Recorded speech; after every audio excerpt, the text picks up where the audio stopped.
नरेंद्र मोदी द्वारा आत्मनिर्भर भारत बनाने के तहत जो कार्य है उसी के दौरान जो है राष्ट्रीय हाइड्रोजन ऊर्जा मिशन की क्या की गई है, शुरुआत की गई है। देखिए हाइड्रोजन क्या है, तो हाइड्रोजन एक रासायनिक तत्व है। हाइड्रोजन एक रासायनिक तत्व है और हाइड्रोजन की खोज देखिए किसके द्वारा की गई थी, तो हेनरी कैडविक के द्वारा जो है इसकी खोज की गई थी। और इसकी खोज जो है वह कब की गई थी, तो 1766 में जो है इसकी खोज की गई थी हेनरी कैडविक द्वारा। हेनरी कैडविक के द्वारा इसकी खोज की गई थी, लेकिन उसको नाम जो है हाइड्रोजन को, उस रासायनिक तत्व का जो हाइड्रोजन नाम पड़ा है, वह हाइड्रोजन नाम जब वो है वह कब रखा गया था, तो 1883 में जो है इसको हाइड्रोजन नाम जो है वह दिया गया था। इसकी खोज हो गई थी 1766 में हेनरी कैडविक के द्वारा, और साथ ही में जो इसका नाम पड़ा था हाइड्रोजन नाम से इसको कब जाना गया था, हाइड्रोजन नाम से इसको जाना गया था आपके कब, 1883 के अंदर जो है इसको हाइड्रोजन के नाम से जाना गया था। देखिए इसके बारे में डिटेल्स में पढ़ते हैं कि देखिए जो केंद्रीय बजट है, केंद्रीय बजट 2021 और 22 के तहत जो है आपके राष्ट्रीय हाइड्रोजन ऊर्जा मिशन की क्या की गई है, शुरुआत की गई है। और इसी के अंतर्गत देखिए जो हाइड्रोजन वैकल्पिक ऊर्जा स्रोत के रूप में उपयोग करने के दौरान एक रोड मैप जो है वह तैयार करता है, और इसकी पहल जो है परिवहन क्षेत्र में बदलाव लाने की क्षमता है, और उसी के दौरान जो है इसकी शुरुआत की गई है। जो परिवहन क्षमता है उन क्षेत्रों के अंतर्गत जो है उसको बदलाव लाने के लिए की गई है, इसको प्रारंभ किया गया है। राष्ट्रीय हाइड्रोजन जो एनर्जी मिशन है, और इस मिशन के तहत जो है स्वच्छ वैकल्पिक ईंधन और विकल्प के लिए पृथ्वी पर सबसे प्रचुर तत्वों में एक हाइड्रोजन का क्या होता है, लाभ उठाया जाता है। देखिए इसकी प्रचुर मात्रा में जो है पृथ्वी पर प्रचुर मात्रा में हाइड्रोजन है, इसका लाभ जो है हम वह किस प्रकार उठा सकते हैं, हाइड्रोजन जो है वो कितने प्रकार के होते हैं, उन सभी के बारे में आज हम चर्चा करेंगे। तो देखिए इसके जो मुख्य बिंदु हैं, वे मुख्य बिंदु कौन से हैं, हाइड्रोजन ऊर्जा, राष्ट्रीय हाइड्रोजन ऊर्जा मिशन के बारे में जो है वह क्या है, तो हरित ऊर्जा संसाधनों के दौरान जो है आपके हाइड्रोजन उत्पादन पर क्या किया गया है, जोर दिया गया है। और साथ ही में भारत की बढ़ती अक्षय ऊर्जा, यानी कि भारत के अंदर जो ऊर्जा है उस ऊर्जा के विकास के लिए प्रधानमंत्री नरेंद्र मोदी को क्या किया गया है, सम्मान भी प्राप्त किया गया है। वैश्विक ऊर्जा के द्वारा प्रधानमंत्री नरेंद्र मोदी को भारत के अंदर ऊर्जा उत्पादन के लिए भी जो है आपका सम्मान जो है वह दिया गया है। तो देखिए अक्षय ऊर्जा क्षमता जो है उसमें हाइड्रोजन अर्थव्यवस्था के साथ में क्या है, उसको जोड़ना है। और वर्ष 2022 तक 175 गीगावाट के महत्वाकांक्षी लक्ष्य को केंद्रीय बजट 2021 और 22 के दौरान जो है उसको प्रोत्साहन जो है वह दिया जा रहा है। क्या दिया जा रहा है, वर्ष 2022 तक जो रखा गया है, यानी कि 175 गीगावाट जो है उसमें महत्वाकांक्षी लक्ष्य में केंद्रीय बजट में 2021-22 के दौरान जो है इसको क्या किया गया है, प्रोत्साहन मिला गया है, जिसमें नवीनीकरणीय ऊर्जा के तहत जो है विकास और NHM यानी कि नेशनल हाइड्रोजन एनर्जी मिशन के तहत क्या किया गया है, इसको जो है 1500 करोड़ रुपए जो है इसको आवंटन किए गए। यानी कि इस मिशन के तहत आपका निवेश कितना किया है, तो वो निवेश किया है 1500 करोड़ रुपए का जो है इसके अंतर्गत निवेश किया गया है।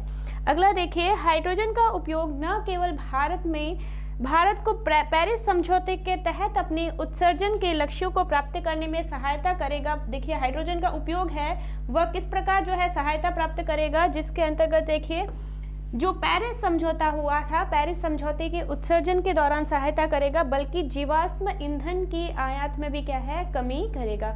हमने पहले बताया था कि जीवाश्म ईंधन की जो है आयात में कमी लाने के लिए जो है इस हाइड्रोजन मिशन की क्या की गई है, शुरुआत की गई है, ताकि भारत क्या है, आत्मनिर्भर बन सके। भारत क्या है, इसमें आत्मनिर्भर जो है वह बन सके। तो भारत को निर्भरता को भी जो है कम होगा, भारत किसी अन्य देश पर हाइड्रोजन के लिए क्या है, निर्भर नहीं रहेगा। नेक्स्ट देखिए, हाइड्रोजन देखिए आवर्त सारणी के हाइड्रोजन पहला और सबसे हल्का तत्व है। हाइड्रोजन कैसा तत्व है? आवर्त सारणी के अंदर हाइड्रोजन सबसे पहला तत्व है। सबसे पहला तत्व कौन सा हो गया? हाइड्रोजन हो गया। और सबसे हल्का तत्व जो है वह हाइड्रोजन है। और चूंकि हाइड्रोजन का वजन जो है हवा से भी क्या होता है? कम होता है। और यह वायुमंडल में सबसे ऊपर जो है उठती है और इसीलिए यह शुद्ध रूप में बहुत ही कम पाई जाती है। यह वायुमंडल में ऊपर की ओर उड़ती है, इसीलिए यह जो है आपके शुद्ध रूप में पाई जाती है और बहुत कम ही जो है यह पाई जाती है।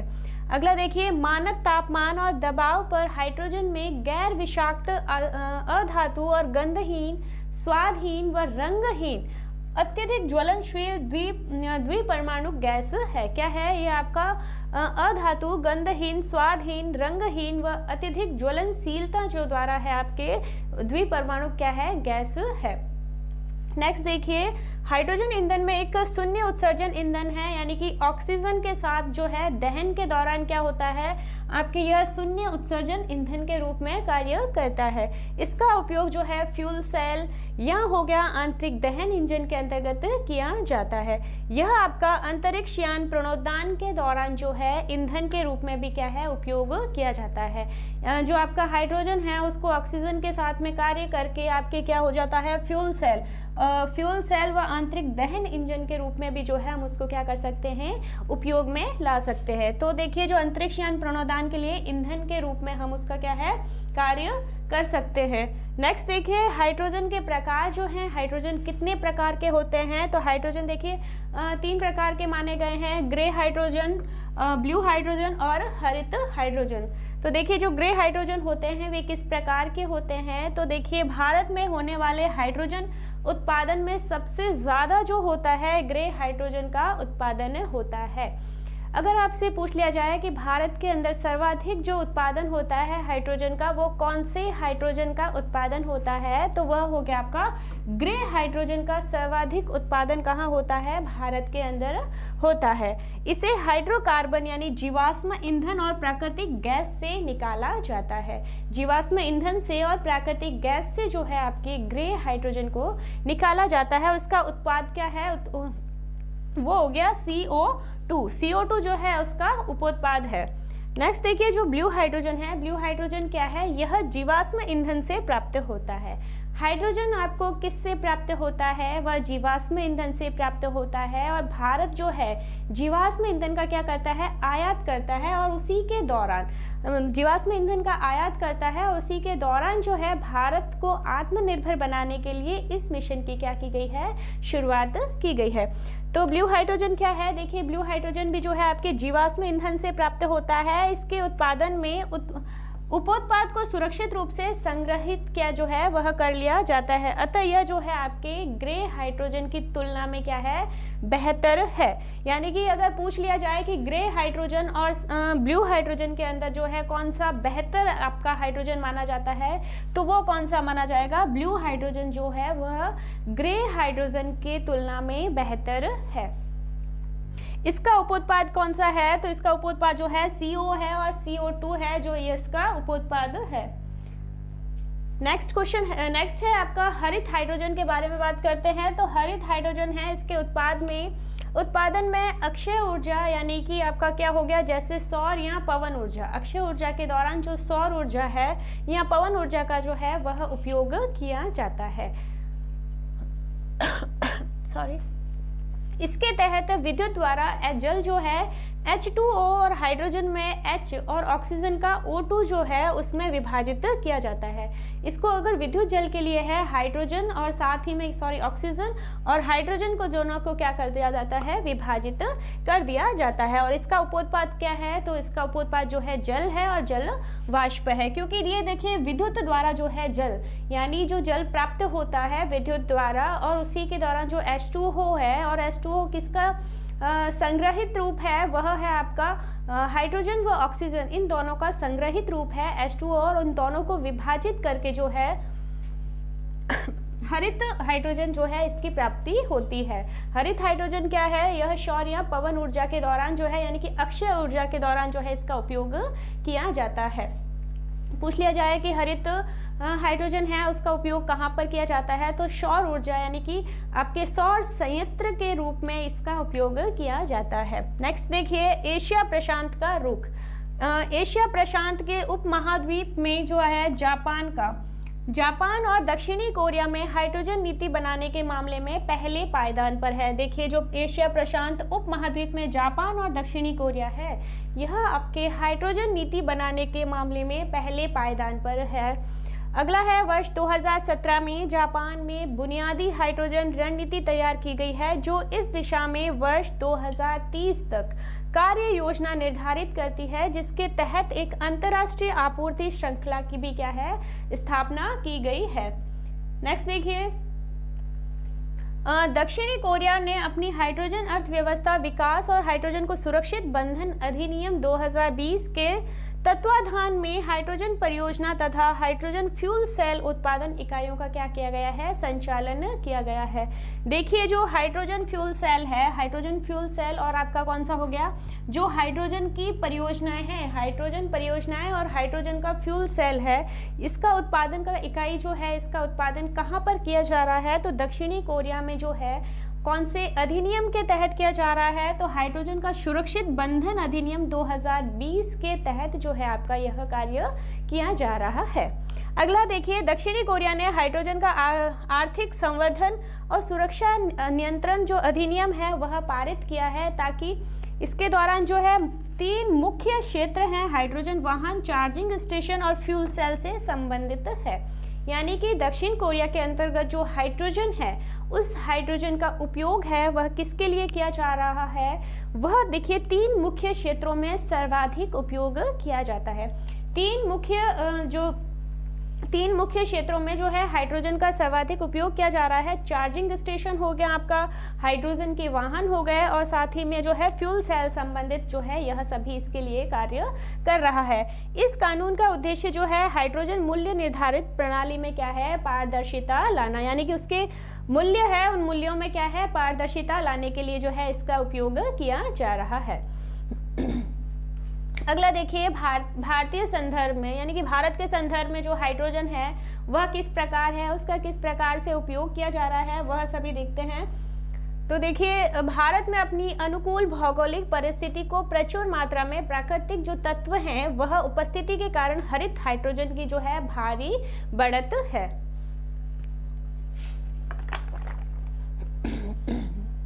भारत के अंदर देखिए जो सर्वाधिक बढ़त है वह किसकी है, तो वह हरित हाइड्रोजन की उत्पादन में सबसे ज्यादा जो है भारत में हरित हाइड्रोजन जो है वह पाया जाता है। और सरकार में पूरे देश में गैस पाइपलाइन की बुनियादी ढांचे को बढ़ाने के लिए प्रोत्साहन देने के लिए स्मार्ट ग्रिड की शुरुआत जो है पावर ग्रिड की सुधार के लिए प्रस्ताव को क्या किया गया है, पेश किया गया है।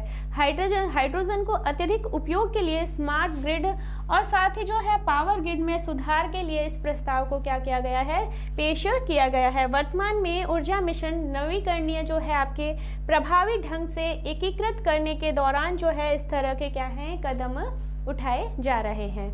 नेक्स्ट देखिए, अक्षय ऊर्जा उत्पादन में भंडारण, संरक्षण, संचरण माध्यम में भारत में हरित हाइड्रोजन का उत्पादन जो है वह लागत प्रभावी हो सकता है, जो न केवल ऊर्जा की गारंटी देगा बल्कि देश में ऊर्जा के मामलों को क्या है धीरे धीरे देश को इसके अंतर्गत क्या है आत्मनिर्भर जो है वह बनाया जाएगा। यानी कि अक्षय ऊर्जा उत्पादन भंडारण क्षेत्र के अंतर्गत जो भारत में हरित हाइड्रोजन है उसका उपयोग जो है करके भारत को इसके अंतर्गत क्या है आत्मनिर्भर बनाने में भी जो है वह सहायता प्राप्त होगी। नेक्स्ट देखिए, जो नीतिगत चुनौतियां हैं इसके लिए वह कौन सी है। उद्योग द्वारा व्यावसायिक रूप से हाइड्रोजन का उपयोग जो है वह आपके हरित या ब्लू जो हाइड्रोजन है उसके निष्कर्षण की जो है आपके अत्यधिक जो है वहनीयता के लिए है। बड़ी बड़ी जो चुनौतियां हैं वह उनमें से एक है। सर्वाधिक उपयोग जो होता है वह हरित हाइड्रोजन का होता है और उसी के दौरान क्या किया जाता है, उसी के दौरान जो ब्लू हाइड्रोजन है और हरित हाइड्रोजन है इसके निष्कर्षण का क्या है आपका आर्थिक वहनीयता जो है इसके अंतर्गत सबसे बड़ी चुनौती इसके अंतर्गत मानी गई है। हाइड्रोजन के उत्पादन में, दोहन में आपके उपयोग की जाने वाली तकनीकी गैस कौन सी है? जैसे आपके कार्बन कैप्चर, स्टोरेज तथा हाइड्रोजन का फ्यूल सेल प्रौद्योगिकी आदि सभी प्रारंभिक अवस्था में है और यह महंगी भी है। जो हाइड्रोजन के उत्पादन में लागत की कमी को क्या है? लागत को बढ़ाता है। जो हाइड्रोजन की लागत है उत्पादन की, उस लागत को क्या है? बढ़ाता है। एक संयंत्र को पूरा होने में फ्यूल सेल की रखरखाव को काफी लागत जो है वह अधिक हो सकती है। एक जो हाइड्रोजन से प्राप्त संयंत्र है, उस संयंत्र के रखरखाव के लिए क्या है? उसकी जो लागत है वह अधिक जो है वह अधिक हो जाती है। अगला देखिए, ईंधन के रूप में जो है उद्योग में हाइड्रोजन व्यावसायिक उत्पादन के लिए आपका अनुसंधान, विकास व भंडारण, परिवहन में एक मार्ग निर्माण हेतु हाइड्रोजन के उत्पादन से जुड़ी जो बुनियादी ढांचे हैं उसमें काफी निवेश करने की जो है आपकी आवश्यकता है। और आगे की क्या राह है? इस मिशन के दौरान जो है राष्ट्रीय हाइड्रोजन मिशन है, और इस मिशन के दौरान जो आगे का क्या सोचा गया है वह है, देखिए, वर्तमान में भारत एक समायोजित दृष्टिकोण व अनुसंधान विकास में निवेश बढ़ाने के तहत क्षमता निर्माण, संगत कानून, अपनी विशाल आबादी के बीच में मांग उत्पन्न कर इस अवसर का जो है वह लाभ उठाकर एक विशिष्ट स्थान जो है भारत अपना बना सकता है। किसके लिए जो है भारत अपना स्थान बना सकता है? तो देखिए, अनुसंधान और विकास के अंदर निवेश की क्षमता को बढ़ाना, क्षमता का निर्माण करना, संगत कानून के लिए अपनी विशाल आबादी के अंतर्गत जो है इसको भारत जो है अपना एक विशिष्ट स्थान इसमें बना सकता है। इस तरह जो है पहल भारत उसके पड़ोसियों व उससे भी परे हाइड्रोजन निर्यात करके सबसे पसंदीदा जो राष्ट्र है वह दिशा में प्रेरित कर सकता है। देखिए, वैश्विक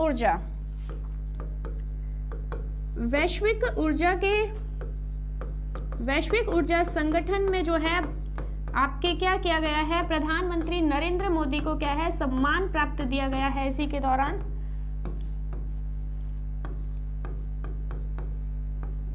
नरेंद्र मोदी को क्या है? सम्मान प्राप्त किया है। नरेंद्र मोदी के कार्य को जो है सराहना की है उसके द्वारा, ताकि क्योंकि नरेंद्र मोदी ने ऊर्जा के उत्पादन के क्षेत्र में अपना जो है कार्य अच्छी तरह से जो है किया है, ताकि भारत जो है वह आत्मनिर्भर बन सके, भारत जो है वह किसी पर वो है निर्भरता न रहे।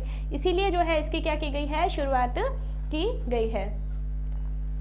तो देखिए, जो हाइड्रोजन है, राष्ट्रीय हाइड्रोजन ऊर्जा मिशन है, इसके दौरान क्या गया है?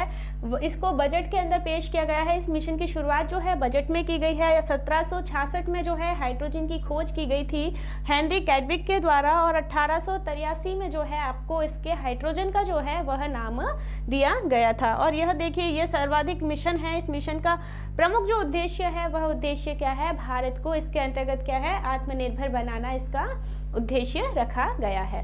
तो देखिए, इसमें केंद्रीय प्रत्यक्ष कर बोर्ड में जो प्रमोद चंद्र मोदी हैं उसके कार्य